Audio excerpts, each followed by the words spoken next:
yeah, it was a lot of fun. And but that was I started when I was 24 and I made my first million by 26. Welcome to Unstoppable Podcast with Harry Sardinas, inspiring conversations with influential millionaires, investors, thought leaders, entrepreneurs who are making a massive difference with their innovative products and services, and sharing the challenges and the wisdom of how they sold their first million.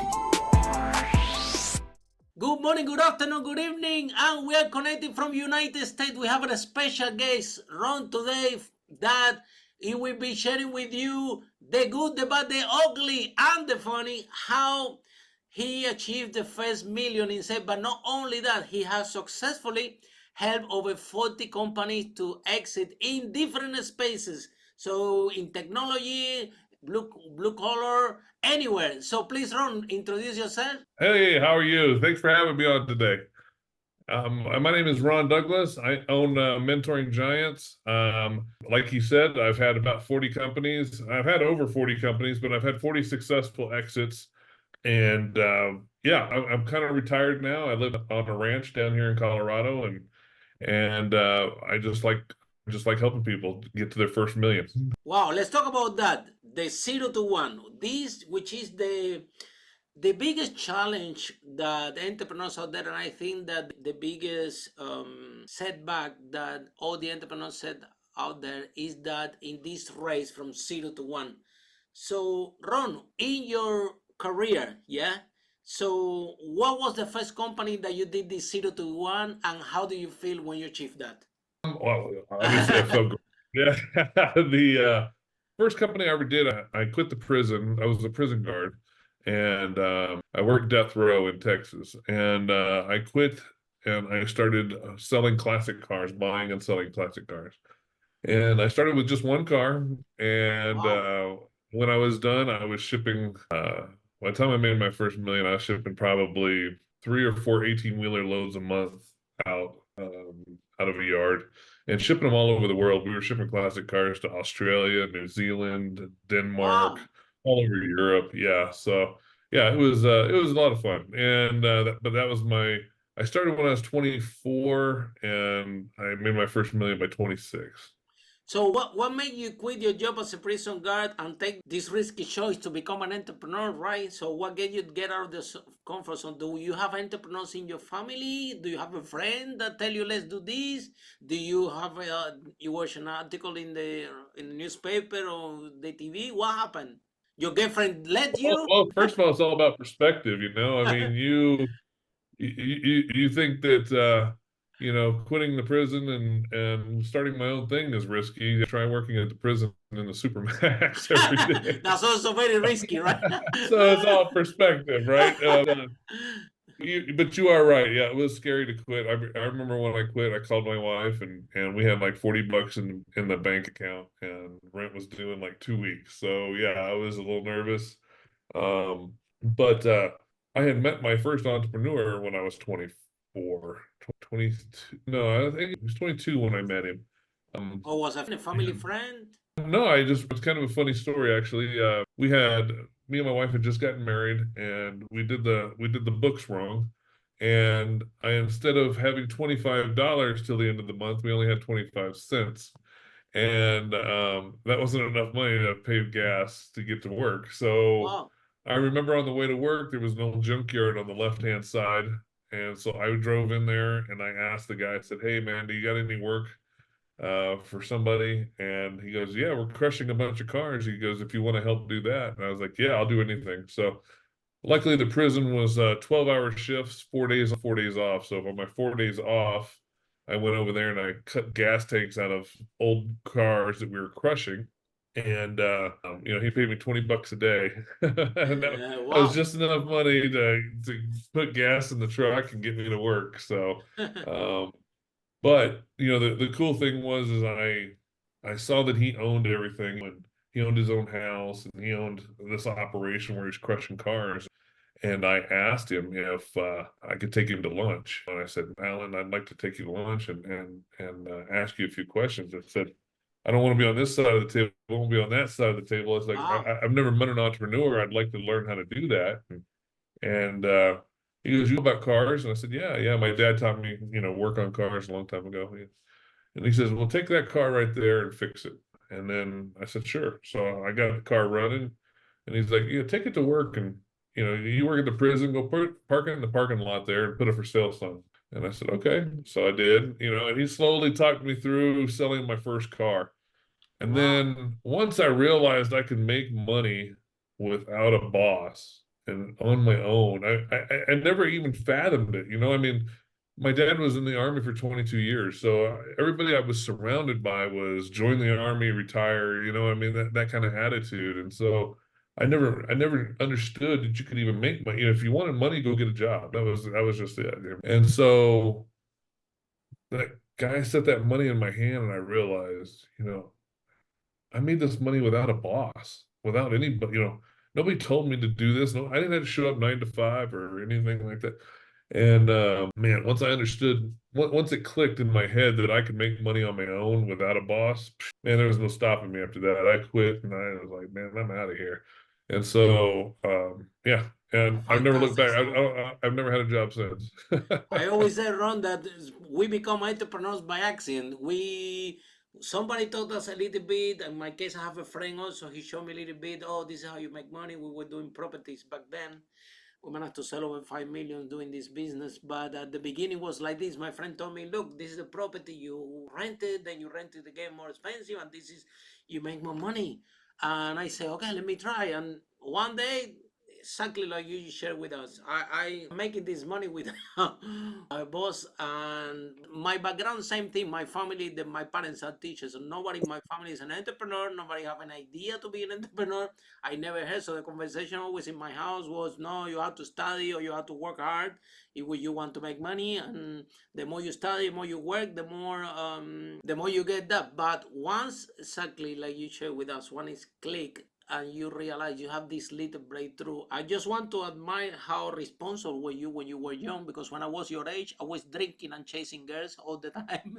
Yeah, I become my life an entrepreneur after 32 years old. Yeah, I have to admire you to be so responsible, right? To so young and try to, just focus in what really matters, right? Because Yeah, something, yeah, everyone with, with a little bit of money with that age, the least that would be thinking is to have their own money and to try to build the business, right? Cars, I yeah, think, Ron, that you find a very good niche, because those cars, these are the only cars that go up on price, right? So they are like assets.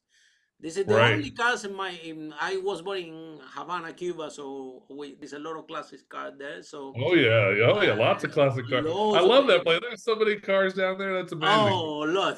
But those cars had I mean, here in UK, yesterday actually, I was walking around with my girlfriend for a very posh area here in London, close to Hyde Park, where the houses, they worth like 60 million and are very, very rich live there. And guess what they have? They have cars parking outside. They don't have a Rolls Royce, of course. They can afford a Rolls Royce. They can afford any car they want.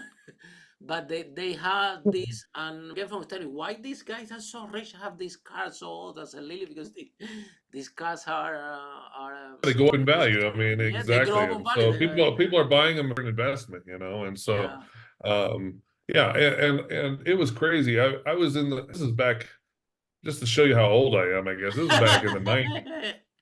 In the 90s, I was doing it. But, Wow. there's a lot of places in the world where everything rusts, and I had a lot of rust, like UK is a place, Germany is a place, northern United States, like Michigan, New York, all that stuff is kind of the Rust Belt, is what they call it.